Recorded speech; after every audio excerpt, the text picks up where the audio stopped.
भगवते वासुदेवाय ओम नमो भगवते सुदेवाय ओम नमो भगवते वासुदेवाय ओम नमो भगवते वासुदेवाय ओम नमो भगवते वासुदेवाय। श्रीमद् भागवत महापुराण देह में आसक्त पुरुषों की अधोगति का वर्णन। तृतीय स्कंध। कपिल देव जी कहते हैं, माता जी, जिस प्रकार वायु द्वारा उड़ाया जाने वाला मेघ समूह उसके बल को नहीं जानता, उसी प्रकार यह जीव भी बलवान काल की प्रेरणा से भिन्न भिन्न अवस्थाओं तथा योनियों में भ्रमण करता रहता है, किंतु उसके प्रबल पराक्रम को नहीं जानता।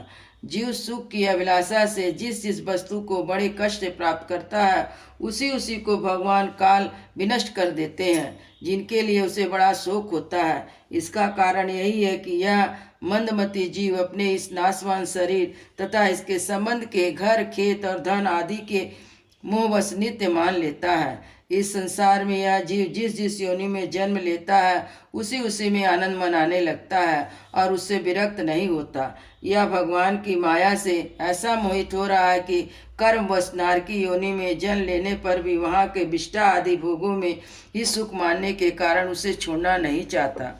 यह मूर्ख अपने शरीर, स्त्री, पुत्र, गृह, पशु, धन और बांधव में अत्यंत आसक्त होकर उनके संबंध में नाना प्रकार के मनोरथ करता हुआ अपने को बड़ा भाग्यशाली समझता है। इनके पालन पोषण की चिंता से इसके संपूर्ण अंग जलते रहते हैं तथा तथापि दुर्वासनाओं से दूषित हृदय होने के कारण यह मुँह निरंतर इन्हीं के लिए तरह तरह के पाप कर्म करता रहता है। उल्टा स्त्रियों के द्वारा एकांत में संभोग आदि के समय प्रदर्शित किए हुए कपटपूर्ण प्रेम में तथा बालकों की मीठी मीठी बातों में मन और इंद्रियों के फंस जाने से गृहस्थ पुरुष घर के दुख प्रधान कपटपूर्ण कर्मों में लिप्त हो जाता है। उस समय बहुत सावधानी करने पर यदि उसे किसी दुख का प्रतिकार करने में सफलता मिल जाती है तो वह उसे ही सुख सा मान लेता है।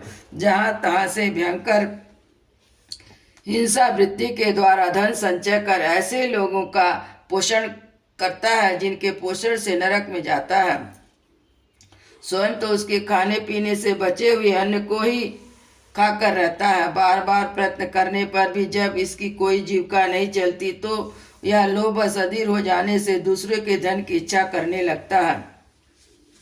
जब मंद भाग के कारण इसका कोई प्रयत्न नहीं चलता तो मन बुद्धि धनहीन होकर कुटुंब के भरण पोषण में असमर्थ हो जाता तथा दीन और चिंतातुर होकर लंबी लंबी सांसें छोड़ने लगता है।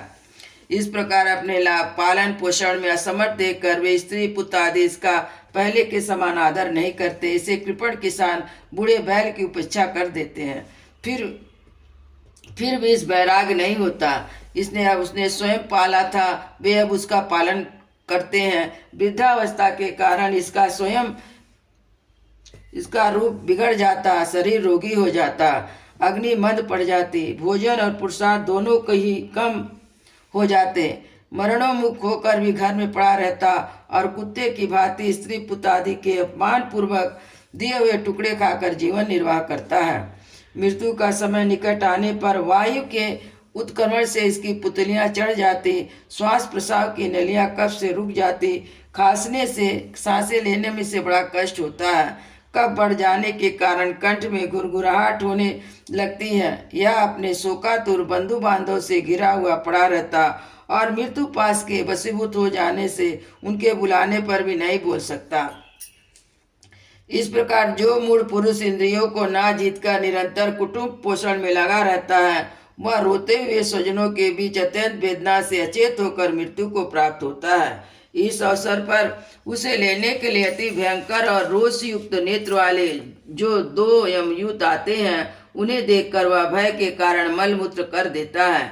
वे यमदूत उसे यातना देह में डाल देते और फिर जिस प्रकार सिपाही किसी अपराधी को ले जाते हैं, उसी प्रकार उनके गले में रस्सी बांधकर बलात् यम लोक की लंबी यात्रा में ले जाते हैं। उनकी घुड़कियों से उसका हृदय फटने और शरीर कांपने लगता। मार्ग में उसे कुत्ते नोचते हैं। उस समय अपने पापों को याद करके वह व्याकुल हो उठता। भूख प्यास उसे बेचैन कर देती तथा घाम दावानल लूहों से वह तप जाता।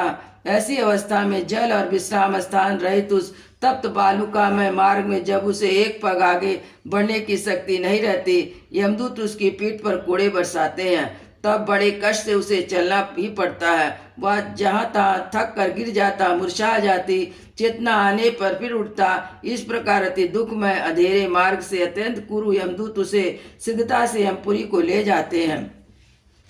यमलोक का मार्ग 99,000 योजन है। इतने लंबे मार्ग को 2 ही 3 मुहूर्त में ही तय करके वह नरक में तरह तरह की यातनाएं भुगता है। वहाँ उसके शरीर को धधकती लकड़ियों आदि के बीच में डालकर जलाया जाता है। कहीं स्वयं और दूसरों के द्वारा काट काट कर उसे अपना ही मांस खिलाया जाता है।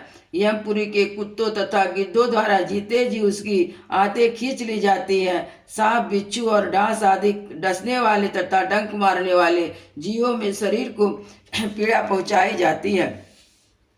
शरीर को काटकर टुकड़े टुकड़े किए जाते हैं। उसे हाथियों से चिरवाया जाता है, पर्वत शिखर से गिराया जाता तथा जल या गड्ढे में डालकर बंद कर दिया जाता है। ये सब यातनाएं इस प्रकार तामिष्ट, अंधक, तामिष्ट, रौरव आदि नरकों की है। और अनेक यात्राएं स्त्री हो या पुरुष उस जीव को पारस्परिक संसर्ग से होने वाले पाप के कारण भोगने ही पड़ते हैं। माता जी, कुछ लोगों का कहना है कि स्वर्ग और नरक तो इसी लोक में है, क्योंकि वे नरक की यातनाएं हैं, वो यहाँ भी देखी जाती है। इस प्रकार अनेक कष्ट भोग कर अपने कुटुंब का ही पालन करने वाला अथवा केवल अपना ही पेट भरने वाला पुरुष उस कुटुंब और शरीर दोनों को ही छोड़कर मरने के बाद अपने किए हुए पापों का ऐसा फल भुगता है। अपने इस शरीर को ही छोड़कर प्राणियों से द्रोह करके एकत्र हुए पाप रूप पाथे को साथ लेकर वह अकेला ही नरक में जाता है। मनुष्य अपने कुटुंब का पेट पालने में जो अन्याय करता है, वह उसका दैवविहित कुफल वह नरक में जाकर भुगता है।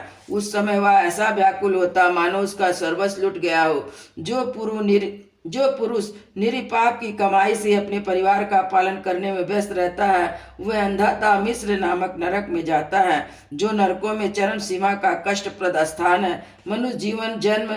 मनुष्य जन्म मिलने के पूर्व जितने भी यातनाएं हैं तथा सूकर, कुकर आदि योनियों के जितने कष्ट हैं, उन सबको क्रम से भोग कर शुद्ध हो जाने पर फिर वह मनुष्य योनि में जन्म लेता है।